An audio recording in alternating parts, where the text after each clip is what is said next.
Hello students, welcome to our YouTube channel theory of mathematics by RKS. हम लोग determinant शुरू किए हुए हैं और एक लेक्चर डिटरमिनेंट पे हो चुका है जिसमें हम लोग डिटरमिनेंट का डेफिनेशन और वैल्यू ऑफ डिटरमिनेंट्स देखे थे। First order, second order, third order का वैल्यू डिटरमिनेंट के, first order determinant, second order determinant and third order determinant का वैल्यू कैसे इवैल्यूएट करेंगे वो हम लोग सीखे हुए थे। ठीक, एक क्वेश्चन उस पर आधारित 3/3 के लिए देखे थे, 2/2 के लिए देखे थे, है ना, 1/1 में भी देखे थे। आज हम लोग डिटरमिनेंट के प्रॉपर्टीज को पढ़ने जा रहे हैं।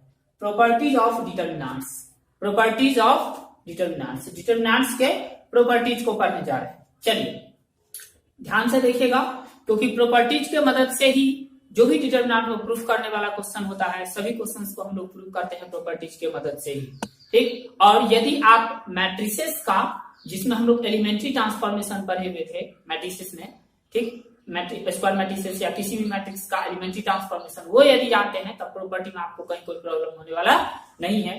कुछ उसी सबसे रिलेटेड उसी टाइप का होता है ये प्रॉपर्टी। ठीक, चलिए इसमें से कुछ देखते हैं हम लोग। सबसे पहला property,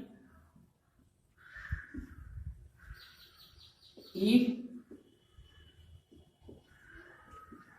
any two rows or two columns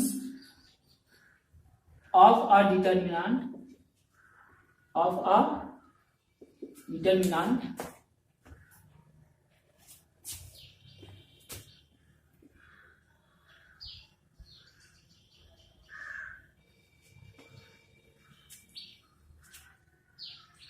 are identical, then its value will be 0. its value will be 0. किसी भी ऑर्डर का डिटरमिनेंट है, जनरली 1/1 में तो दो, मतलब एक से अधिक रो होगा नहीं, तो उसमें आइडेंटिकल की कोई बात नहीं आएगी। यदि 2/2 का डिटरमिनेंट है या 3/3 का डिटरमिनेंट है, उसमें कोई भी दो रो या दो कॉलम आइडेंटिकल हो जाए, एक समान हो जाए, उस डिटरमिनेंट का वैल्यू 0 होगा। उस डिटरमिनेंट का वैल्यू क्या होगा? 0।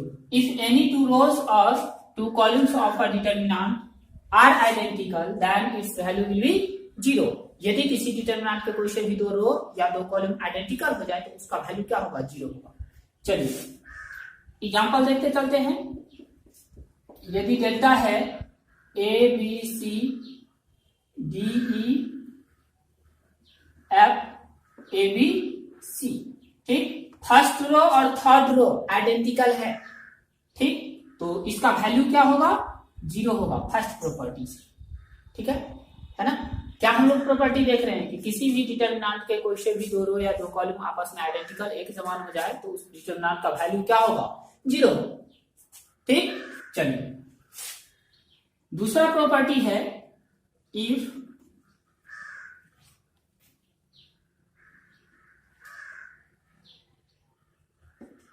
the ratio of elements of any row or column to the corresponding element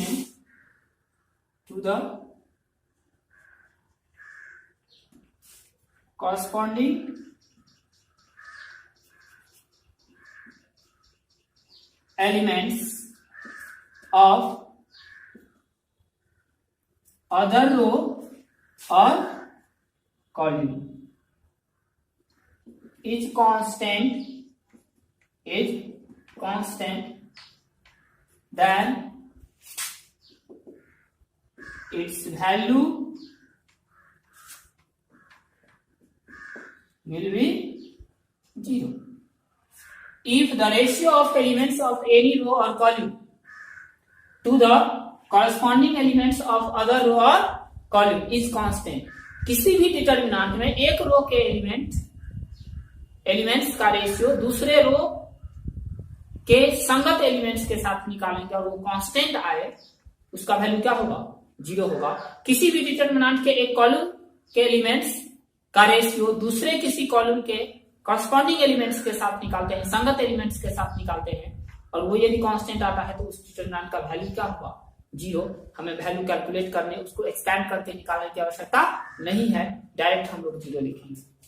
ठीक, एग्जांपल देखिए, डेल्टा ले रहे हैं 2 4 6 3 5 9 4 3 12 4 3 12।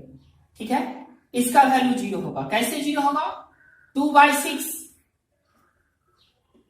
1/3, 3/9, 1/3, 4/12 कट के 1/3 है ना। फर्स्ट कॉलम के एलिमेंट्स का थर्ड कॉलम के कॉरस्पॉन्डिंग एलिमेंट्स के साथ जो रेशियो है वो कांस्टेंट है। ठीक है, प्रोपोर्शनल है, तो ये क्या होगा? इस डिटरमिनेंट का वैल्यू जीरो होगा। इसे ऐसे भी लिख सकते थे, if the elements of any two rows और any two columns of a determinant are proportional then its value will be zero. Clear है? वही बात लिखे, the ratio of elements of any row और column to the corresponding elements of other row और column is constant then its value will be zero. ठीक, reason हम लोग लिख सकते हैं यहाँ पे, कारण चूंकि C1 upon C3, C1 upon C3, C1 upon C3 constant है। क्या है? C1 अपॉन C3 कांस्टेंट है। इसी कारण से इस डिटरमिनेंट का वैल्यू क्या हुआ? जीरो हुआ। डिटरमिनेंट का वैल्यू क्या हुआ? जीरो हुआ। क्लियर है? पहला प्रॉपर्टी हम लोग देखें, किसी भी डिटरमिनेंट के दो रो या दो कॉलम आपस में आइडेंटिकल है तो डिटरमिनेंट का वैल्यू जीरो होगा। सेकेंड प्रॉपर्टी हम लोग देखें, किसी भी डिटरमिनेंट के दो रोज या दो कॉलम्स के कॉरस्पॉन्डिंग एलिमेंट्स प्रोपोर्शनल हो, मतलब एक ही अनुपात में हो। किसी एक रो के एलिमेंट्स का दूसरे रो के कॉरस्पॉन्डिंग एलिमेंट्स के साथ रेशियो कांस्टेंट हो तो डिटरमिनेंट का वैल्यू क्या होगा? जीरो होगा। डिटरमिनेंट का वैल्यू क्या होगा? जीरो होगा। ठीक, ये दो प्रॉपर्टी हम लोग इंपॉर्टेंट प्रॉपर्टी देखें। चलिए नेक्स्ट प्रॉपर्टी हम लोग देखते हैं।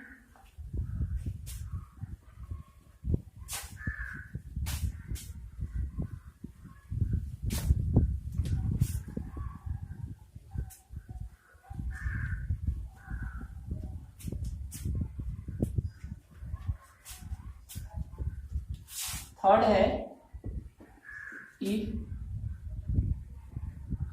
the rows and the columns of a determinant of a determinant are interchanged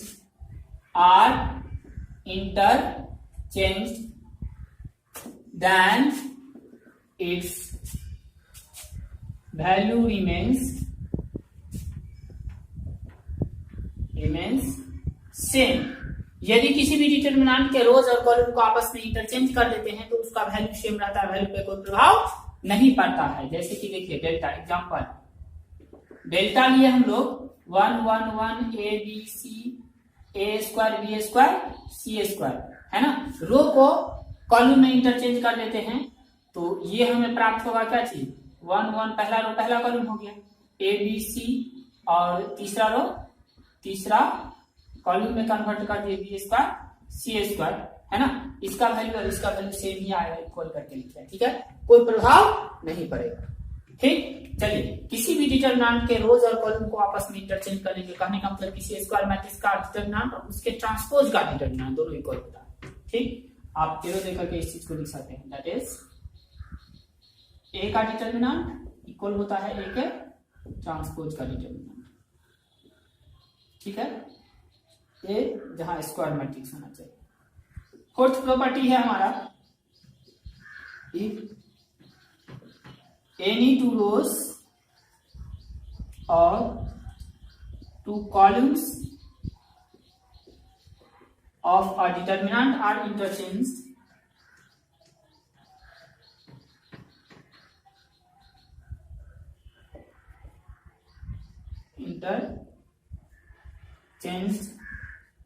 then its numerical value remains same. Its numerical value remains same, but sign changes.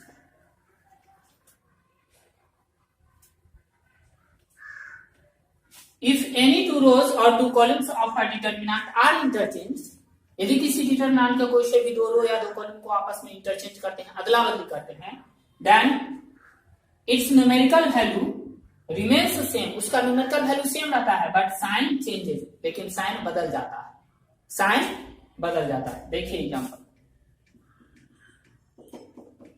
यदि delta है 2 5 0 1 3 2 0 1 2, यदि R1 R2 को आपस में इंटरचेंज करते हैं, R1 interchange with R2, हम लोग देखे थे मैट्रिक्स में एलिमेंट्री ट्रांसफॉर्मेशन में दो रो को आपस में इंटरचेंज कर सकते हैं।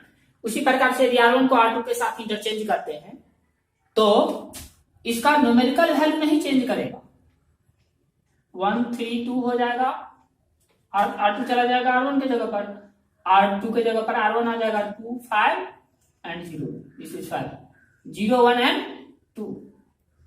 न्यूमेरिकल वैल्यू वही रहेगा, लेकिन यदि ये 50 आ रहा था इससे पहले, सपोज करके चल रहे हैं यदि 50 आ रहा था तो अब ये -50 आएगा, तो माइनस से मल्टीप्लाई करेंगे तब जाके +50 होगा जो इसके इक्वल होगा। तो इक्वल टू का साइन यदि यहाँ देना है तो यहाँ पीछे हमें माइनस लगाना पड़ेगा, ठीक है। मतलब किसी भी डिटर्मिनेंट में दो रो दो कॉलम को आपस में इंटरचेंज करेंगे तो पीछे क्या माइनस साइन आ जाएगा, ठीक है ना। मतलब इसका ये हुआ कि डिटर्मिनेंट का वैल्यू सेम रहता है लेकिन उसका साइन चेंज कर जाता है, ठीक। ये हमारा चौथा प्रॉपर्टी था, ठीक। पहला देखे, किसी भी डिटर्मिनेंट में दो रोज या दो कॉलम आपस में आइडेंटिकल हो तो उसका डिटर्मिनेंट का वैल्यू क्या होता है, 0 होता है। यदि किसी भी डिटर्मिनेंट के दो रोज या दो कॉलम के एलिमेंट्स प्रोपोर्शनल हो, अर्थात एक रो के एलिमेंट्स किसी दूसरे रो के कॉरस्पॉन्डिंग एलिमेंट्स के साथ उसके जो अनुपात है वो कांस्टेंट हो, तो उसका वैल्यू 0 होता है। तीसरा हम लोग देखें, किसी भी डिटर्मिनेंट के दो रो या दो कॉलम को आपस में इंटरचेंज, रो और कॉलम को आपस में इंटरचेंज करेंगे तो डिटर्मिनेंट का वैल्यू पर कोई प्रभाव नहीं पड़ता है। चौथा हम लोग देखें, किसी भी डिटर्मिनेंट के दो रो या दो कॉलम को आपस में इंटरचेंज करेंगे तो उसका न्यूमेरिकल वैल्यू सेम रहता है लेकिन उसका साइन चेंज कर जाता है। क्लियर है। चलिए 4 प्रॉपर्टी हम लोग देखें, हम लोग नेक्स्ट 5वां प्रॉपर्टी देखें।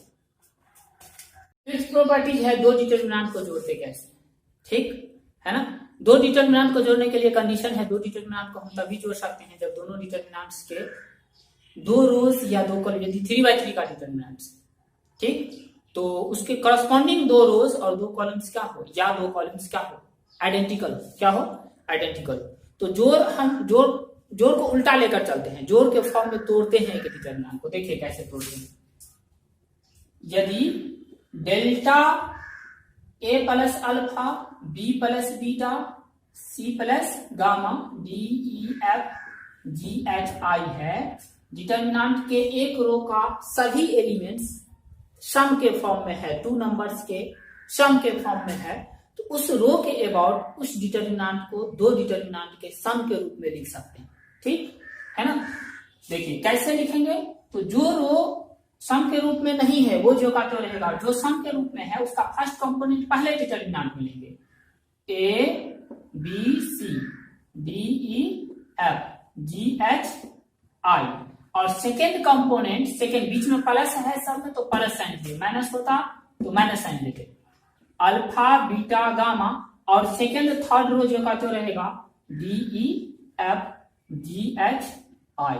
क्या बताए है ना, हम शुरू में ही कह दिए दो डिटर्मिनेंट यदि 3x3 का है उसको जोड़ तभी सकते हैं जब कॉरस्पॉन्डिंग टू रोज या टू कॉलम्स का आइडेंटिकल हो। देखिए R2 का आइडेंटिकल है, R3 का आइडेंटिकल है, जब इसको ऐड करेंगे तो सिर्फ R1 के एलिमेंट्स ऐड होगा, R2 R3 जो का तो वन टाइम ही लिखेंगे, ऐसा नहीं D और D2 D कर देंगे।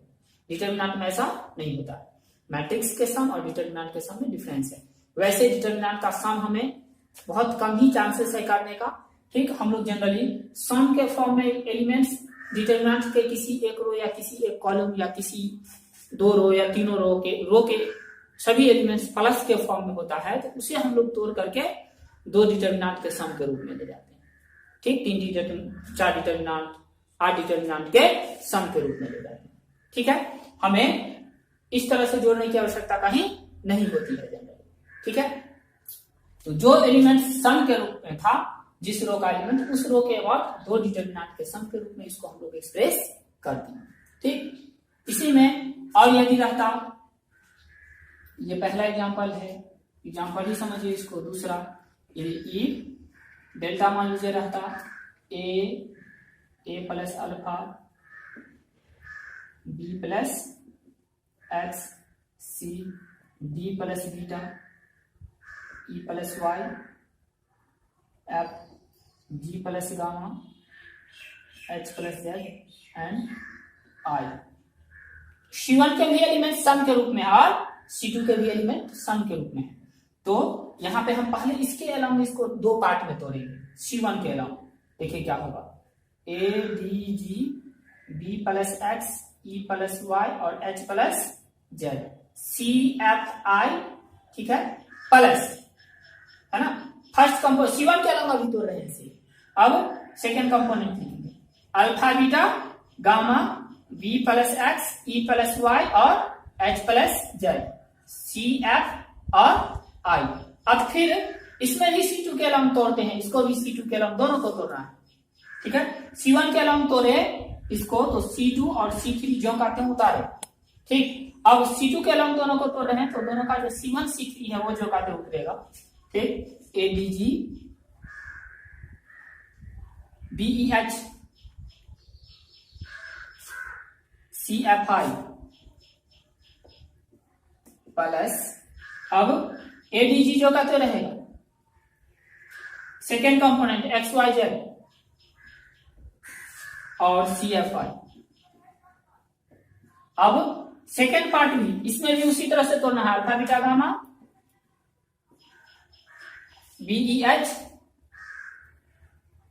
और C F I plus alpha beta gamma, अब यहाँ पे एक्स वाई जेड लेना है और सी एफ आई लेना है, ये X Y Z C F I alpha beta gamma, clear है। ये इस तरह से हम लोग तोड़े। यदि तीनों होता तो ये कितने पार्ट में बढ़ता, 8 पार्ट में बढ़ता, ठीक है। तीनों में तीनों रो या तीनों कॉलम के एलिमेंट्स क्या होते, प्लस के फॉर्म में होते, तो इसको हम लोग 8 पार्ट में बांट सकते हैं, ठीक। ये है मैट्रिसेस का एडिशन, मैट्रिसेस का एडिशन। नेक्स्ट हम लोग देख रहे हैं प्रोडक्ट, स्केलर किसी कांस्टेंट से कैसे प्रोडक्ट मैट्रिक्स, सॉरी ये है डिटरमिनेंट्स का सम, एडिशन, ठीक है ना। अब हम लोग देख रहे हैं कि किसी डिटरमिनेंट में किसी कांस्टेंट से कैसे मल्टीप्लाई करते हैं। हम लोग देखे थे मैट्रिक्स में भी कांस्टेंट से मल्टीप्लाई किए थे। अब हम लोग डिटरमिनेंट में किसी कांस्टेंट नंबर से, नॉन जीरो नंबर से मल्टीप्लाई करते हैं, नॉन जीरो नंबर से मल्टीप्लाई करते हैं। देखते हैं क्या आता है, क्या होगा इसका वैल्यू।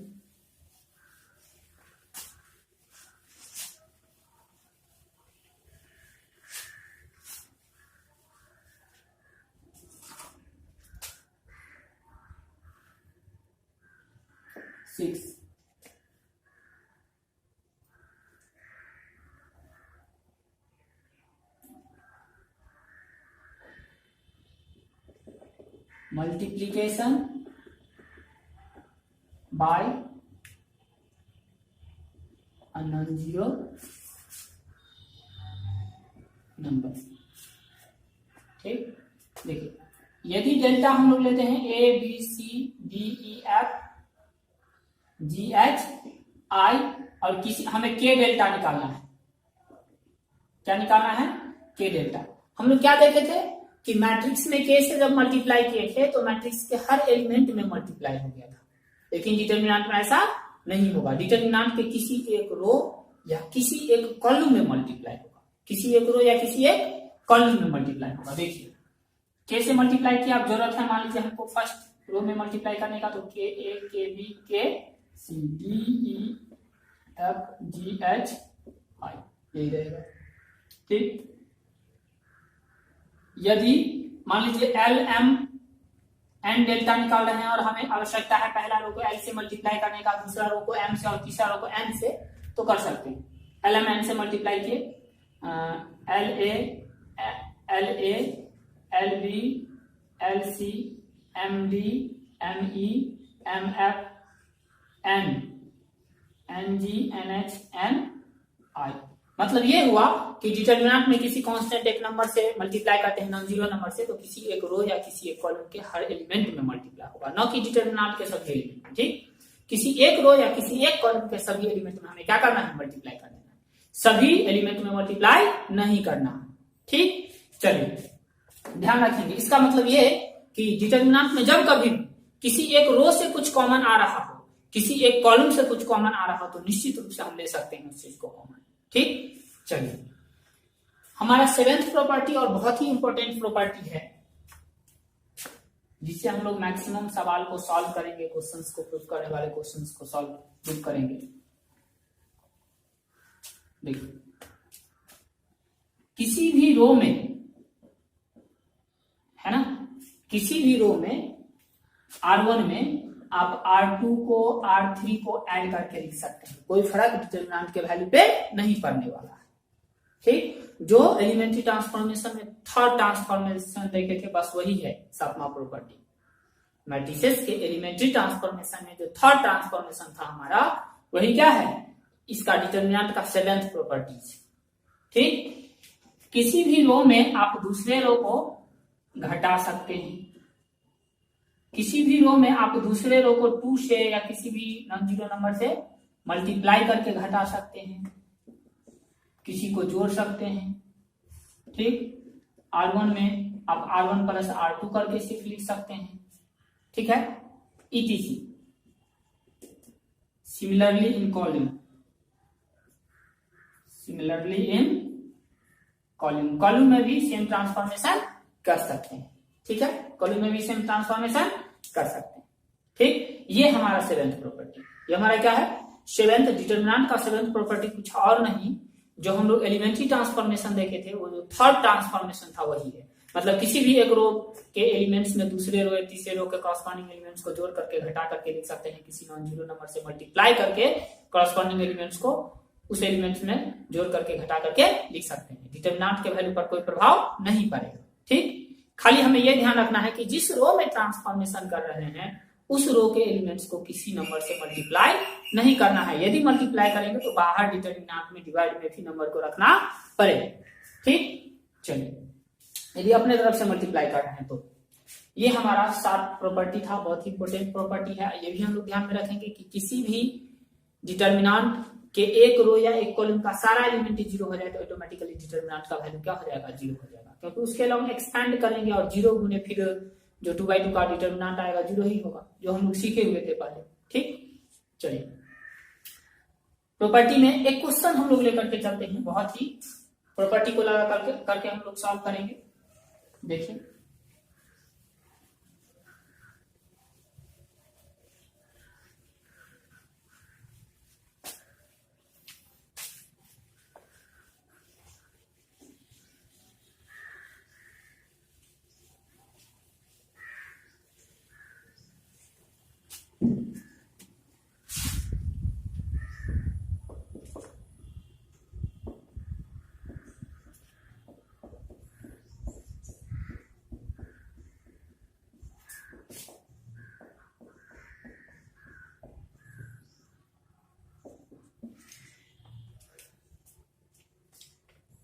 क्वेश्चन है हमारा, prove that 1 1 1 a b c a square b square c square equal to a minus b into b minus c into c minus a।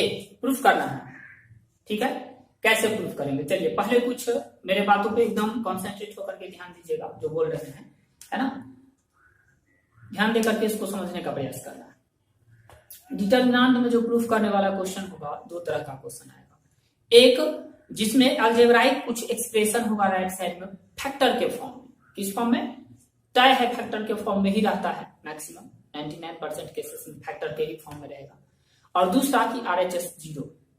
ठीक, RHS 0, तो RHS 0 वाले में आप दिमाग लगाइएगा, जो हमारा फर्स्ट सेकेंड प्रॉपर्टी जिसमें डिटरमिनेंट का वैल्यू 0 दिख रहा है, RHS 0 मतलब डिटरमिनेंट जो प्रूफ करना है वो 0। ठीक, तो उस को अप्लाई करने का प्रयास कीजिएगा, जोड़ घटा करके प्रोपोर्शनल दिखलाने का प्रयास कीजिएगा, आइडेंटिकल दिखलाने का प्रयास कीजिएगा। ठीक है ना, और दूसरा जिसमें अलजेब्राइक एक्सप्रेशन होगा RHS में, उस क्वेश्चन में हमेशा उस क्वेश्चन को सॉल्व करने के लिए वही क्वेश्चन जटिल होता है मुख्य रूप से। ठीक, और जटिल कुछ नहीं, यदि आप बारीकी से चीजों को सीखते हैं तो बहुत ही आसान, बहुत आसान होता है ये चीज। ठीक है ना। सबसे पहले उस क्वेश्चन को हम लोग देखते हैं, RHS में जो भी कुछ है उसको भी ध्यान में रखते हैं, और LHS को देखते हैं कि LHS का किसी एक रो या किसी एक कॉलम में 1 1 1 है या नहीं। ठीक, यदि है तो अच्छी बात है, जैसे कि यहाँ है ऑलरेडी।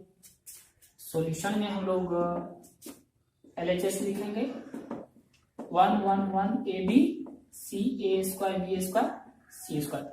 तो इसको डायरेक्ट एक्सपैंड करके नहीं प्रूफ करना है। जैसे हम लोग एक्सपैंड पिछले वीडियो में देखे हुए थे कि एक्सपैंड करके डिटरमिनेंट का वैल्यू निकाला, 1 लिए, इसे और इसे छांट दिए, इसका डिटरमिनेंट, फिर -1 लिया और इसे छांट दिए, a स्क्वायर का डिटरमिनेंट, फिर +1 लिया और इसे छांट दिए, a स्क्वायर b स्क्वायर का डिटरमिनेंट। ऐसे हम लोग निकाले थे, उसका प्रयोग हमें नहीं करना है।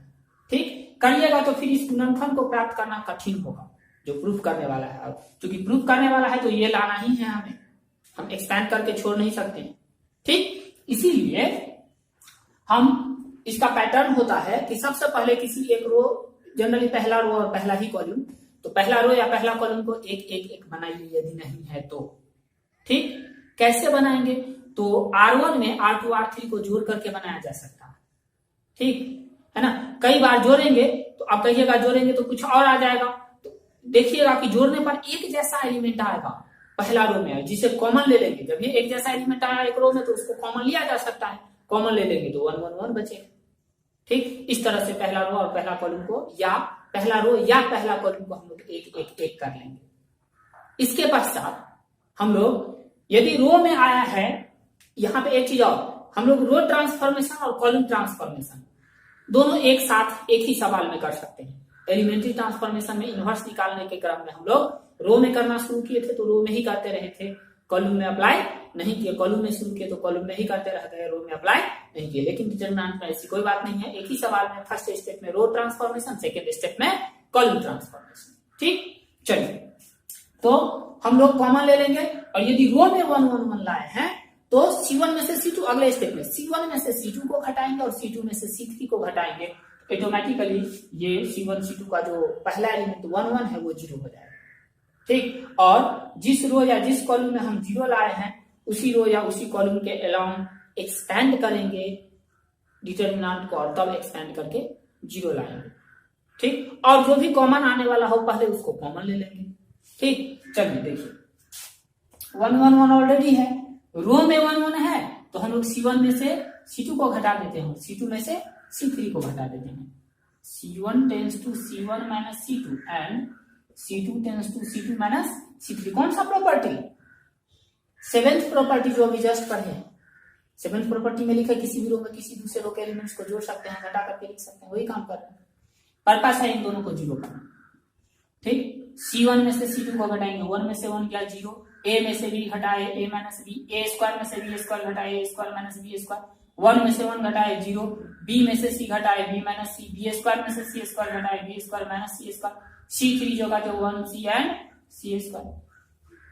अब बताइए क्या हम इसे लिख सकते हैं 0 A minus B into A plus B, 0 B minus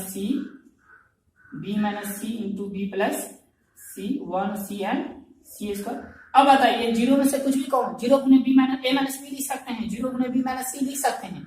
यहां से A माइनस B कॉमन आ रहा है क्योंकि A माइनस B 0 में भी है, यहाँ भी है, यहाँ भी B माइनस C इसी तरह 0 के साथ भी होगा, प्रोडक्ट में रख सकते हैं, और यहाँ भी है, यहाँ भी, यहाँ से B माइनस C कॉमन लेते हैं। ठीक है, क्या क्या कॉमन ले लिए? A माइनस B और इंटू में B minus C। First row column से A minus B, second column से B माइनस C आ रहा है ये। ठीक, बहुत आसान हो जाता है, यदि डायरेक्ट एक्सपेंड करते तो गुणनफल होता ही नहीं, बहुत टफ हो जाता है। ठीक है, चलिए अब बचता क्या है सो देखिए 0 0 1, यहां से हम लोग कॉमन ले लिए हैं A माइनस B, तो 1 बचेगा, A प्लस B बचेगा, 1 एंड A प्लस B, इसी तरह 1 एंड B प्लस C, यहाँ C एंड C स्क्वायर। अब expanding along R1, expanding along R1, A minus B, B minus C। देखिए 0 और गुना में क्या, ये जिस रो और जिस कॉलम में है उसको छोड़ना है, बाकी का डिटरमिनेंट, तो 0 से गुना करेंगे डिटरमिनेंट को तो 0 ही होगा। फिर -0 और इसे छोड़ना है। ठीक है, और एक C और A प्लस B और C स्क्वायर का डिटरमिनेंट को 0 से गुना करेंगे तो फिर से 0। ये चीज देखिए हम लिख रहे हैं, फिर से मिटा देंगे, ये 0 और गुने determinant 1C B plus C and C square. ठीक है, 0 और ये जिस रो जिस कॉलम में उसको एलिमिनेट कर दिया, बाकी का डिटरमिनेंट। फिर -0 ये वाला फर्स्ट रो के अलावा एक्सपेंड कर रहे हैं, तो अब इसे एलिमिनेट करना है, तो 1c a plus B C square, 1c a plus B और सी स्क्वायर, ठीक है। और फिर +1 और गुना में ये 1 लिए, तो इसे और इसे छोड़ना है, तो 1 a plus B B plus C. अब बताइए 0 से गुना करेंगे तो पूरा 0, 0 से गुना करेंगे तो पूरा 0, इन दोनों को लेना ही नहीं है, इसीलिए हम 0 लाए क्यों हैं? हमारा ये भी मकसद था, यही मकसद था 0 लाना, कि सिर्फ एक एलिमेंट बचेगा, 2 एलिमेंट को 0 कर देंगे तो एक एलिमेंट, और जिस रो में 2 एलिमेंट 0 है उसी के अलावा एक्सपेंड करेंगे तो ये 2 ठू एक ही डायरेक्ट हो जाएगा, जो नॉन जीरो एलिमेंट है उसे लीजिए और उसके कॉरस्पॉन्डिंग जो बचता है उस मतलब वो जिस रो और जिस कॉलम में उसको छांटने के पश्चात जो बचता है उसका डिटरमिनेंट लीजिए, ठीक।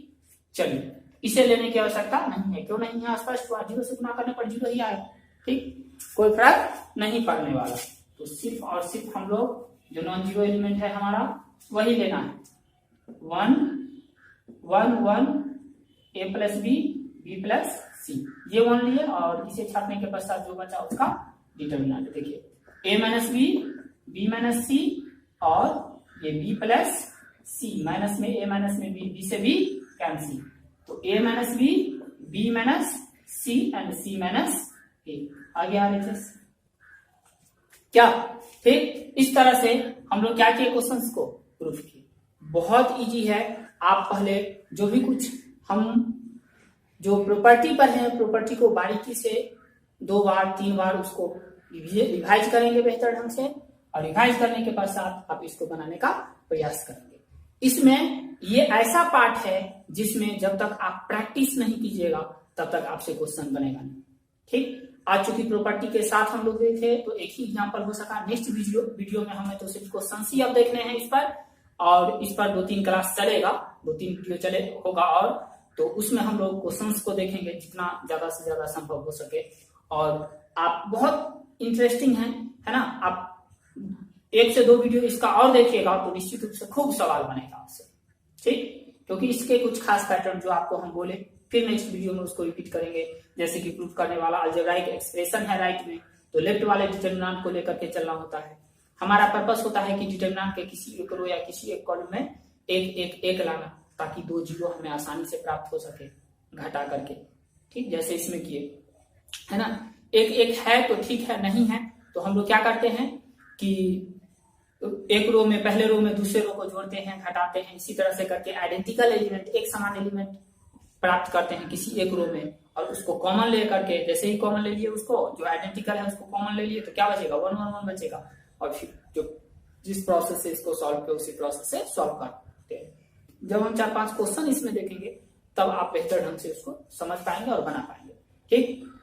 और पिछले डिटरमिनेंट का फर्स्ट वीडियो निश्चित रूप से देखिए, ये जो एक्सपैंड किए हैं फर्स्ट वीडियो में हम बता चुके हैं, पढ़ा चुके हैं, ठीक। यदि आप फर्स्ट पहले वाले वीडियो को नहीं देख पाए हैं, इस वीडियो के डिस्क्रिप्शन में आपको पिछले वीडियो का लिंक मिल जाएगा, जाकर के निश्चित रूप से देख लेंगे। मैट्रिक्स के भी जो जितने भी वीडियोज बनाए गए हैं मैट्रिक्स पे, सबका आपको प्लेलिस्ट का लिंक वहां पे मिल जाएगा, जाकर के देख लेंगे। और यदि चैनल पे नए हैं तो सब्सक्राइब करके रखिएगा, ताकि नोटिफिकेशन आपको नेक्स्ट आने वाले वीडियोस का मिलता रहे, और बेल आइकन को प्रेस करके रखिएगा, ठीक है ना। आप वीडियो को कंप्लीट रूप से देखें, अपने साथियों के साथ भी शेयर कर सकते हैं, ठीक, ताकि उन्हें भी फायदा हो सके, ठीक है। Thank you.